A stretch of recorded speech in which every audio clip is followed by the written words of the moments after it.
So today we've got the first new Leagues of Votann vehicle, a hard-hitting transport called the Sagitaur.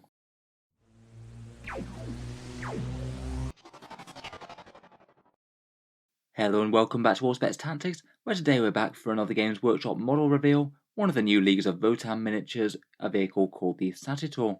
I think this would be the fourth Leagues of Votann unit officially revealed. We've had the Hearthkin Warriors, those Einhir Hearthguard Votann Terminators basically, the Hernkin Pioneer Biker, and now we've got what I guess would be the main transport for the faction, and quite a heavily armed one at that.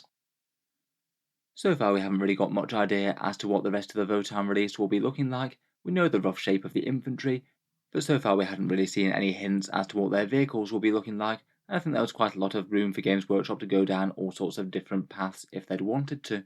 From that leaked set of stratagems, it did sound like there might be something called a land fortress on the way. If that turns out to be true, then I guess that will be some sort of enormous centerpiece train type thing. For this guy, apparently this thing called the Sagitaur is a bit of an all-rounder. I can't help but think just a little bit of the Guard Taurox when they call it Sagitaur. This one's a wheeled all-terrain vehicle, not really a battle tank, but a heavily armed, fast-moving transport. I must admit, when I first looked at the thing, I wasn't really expecting it to be a transport. I thought it would be a bit more of a scout vehicle type thing, but apparently there's going to be enough room in that hold for a bunch of Votann units. I guess there'll probably be some sort of access hatch at the back. I think its feel seems fairly similar to a fair few of the other light transport vehicles for other factions, maybe things like the Space Marine Storm Speeders or ATVs, but with a transport capacity. I guess maybe not all that different from things like Space Marine Razorbacks either, I guess, if it's packing heavy firepower and a small transport squad. I must admit, I found the model a little bit on the unusual side at first glance. It's a fairly busy model, I think, with quite a bit going on. It's got quite a lot of really big exposed bars going about the model, maybe some roll cage type elements, things that feel a bit similar to things like dune buggies maybe. And it looks like it's got a pair of different cockpits, one for the driver and one for the gunner, I think. It looks like these are Perspex ones, so similar to, say, the Space Marine Flyers or Eldar Grav tanks. If you want to, then you can paint the guy inside, or maybe just paint the entire thing with a gemstone type effect or something to show a reflective surface. I must admit, perhaps my initial reaction when looking at it was that the thing looks a bit like a remote control car. I think it's the really big aerial that's sticking out at the back, plus the rather chunky wheels. Plus, being a Warhammer model, it's probably going to be a similar sort of size to the cars that you might see kids driving around. I'm not 100% sure the aerial does a whole load for the look of the model, to be honest. I think it might just be a bit that's very easy to snap off as well. I'll be interested to hear what you guys think of it. Is this the sort of thing that you expected to be transporting Leagues of Votann colony teams to their destinations? Or should they have gone down a different route? As well as just a general look at the vehicle, they've also given us some pictures of a bunch of the weapon systems.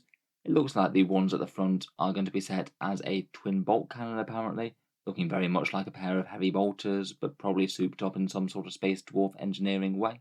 And then, kind of similar to the Gene Stealer Colt Ridge Runner, there's a trio of different options for the main turret mounted weapon system. The one at the top is apparently a high las beam cannon, basically looks like a fancy souped up las cannon. The next one is a L7 missile launcher. It does look like there's potentially two different types of missiles there, so maybe you'll be able to choose the version that it fires out, similar to Frag and Crack. And finally, the last thing is a Matter autocannon. That one kind of reminds me of the Icarus cannons on things like the Space Marine Stalker. It's got the tri-barreled thing going on there. Just looking at the weapons, I'd imagine that the las cannon equivalent is going to be the one that you'd want for popping tanks. The missiles might be a bit more flexible, and the autocannons will be a bit more specialised towards heavy infantry and light vehicles. Finally, for pictures, they have also shown off the pilot details that you can get inside. Always quite a cool bit if you see people actually make the effort to paint these up and make them look really nice. It looks like they've also got the option of 3 different heads as well if you wanted to give them different characters. I think that this is the one in the driver's cockpit. I think it might be a slightly different piece for the gunner's one perhaps.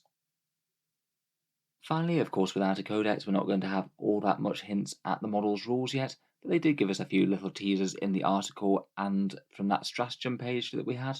Firstly, they say that you can transport models in this thing, a full squad of infantry, which apparently can be split between 2 different vehicles. If that's so, then it might mean that we could be able to squadron these things.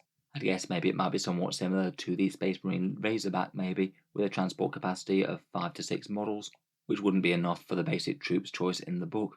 They'd previously told us that those Hearthkin Warriors would have a minimum unit size of 10 models. So it does sound like if you wanted to put all of those in a transport vehicle, then I guess you would have to split it between a couple of vehicles. But I can't really think of any way that you can transport things across two different vehicles without it getting at least a little bit awkward rules-wise. I mean, what happens if one of them blows up? Presumably that means that the squad has to get out of the transport vehicles all at once. I don't think you could have it so you'd have half the squad out and half the squad embarked. I guess it's not impossible that this thing could have a transport capacity of 10, though I must admit it doesn't really look like it. Just judging by the size of the pilot and the fact that the hold at the back seems to have a fairly big gun on it and a cockpit within it, I would be kind of surprised if you had 10 more new squads popping out of this. For transport things, I can't help but think if there's a squad of anything of 5 or 6 models that's actually worthy of a transport that does enough damage, then that might be a better choice than standard troops. My guess is that it probably wouldn't be able to transport the exo-armoured guys, as they're the equivalent of Terminators, so can't get in most normal transports. Just in general in 40k, hard-hitting transports with lots of guns don't typically tend to do all that well rules-wise. Generally, if you are buying a transport for a squad, then it will be to get them to A to B and protect them while they're there, so being fast and durable is perhaps more important than packing loads of guns that you are going to be paying more points for. I feel like if you're getting some actually decent weapons and good speed on this thing, it's kind of unlikely to be all that tough for the points, otherwise it's just going to be plain undercosted all round. Hopefully they do manage to find a way to make it usable but not auto-include.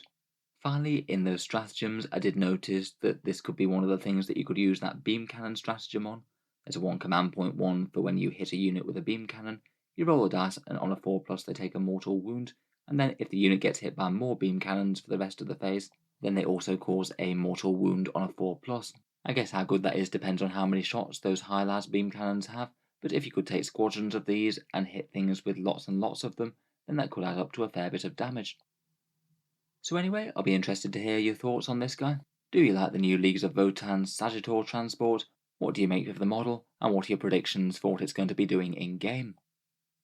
If you've enjoyed the video, feel free to subscribe to Allspec Tactics, where I'll certainly keep the regular 40k stuff coming, with new videos out just about every day. I'll certainly be looking forward to covering more Leagues of Votann stuff as it comes out. Finally, if you have been enjoying all the stuff on the channel, I would just like to mention one way in which you can help support Allspec Tactics, and that's my Element Games affiliate link, which you can find down in the video description below. Element Games is a UK-based discount retailer. They usually give 10 to 20% off Games Workshop's miniatures, and if you click the link before buying anything, a small amount goes to help support Allspec Tactics without costing you any more whatsoever. Can just be a way to help save some money over Games Workshop prices, and also help out Allspec Tactics a bit on things that you might have been ordering in anyway. For people over in the USA, I do also have an Amazon link down there as well. That one works in much the same way. Click the link, buy anything off Amazon, and a small amount goes to help support Allspec Tactics without costing you any more. Again, can be a way to help support if you were picking up something from Amazon anyway. In any case, a massive thank you for listening, and I'll hope to see you guys next time.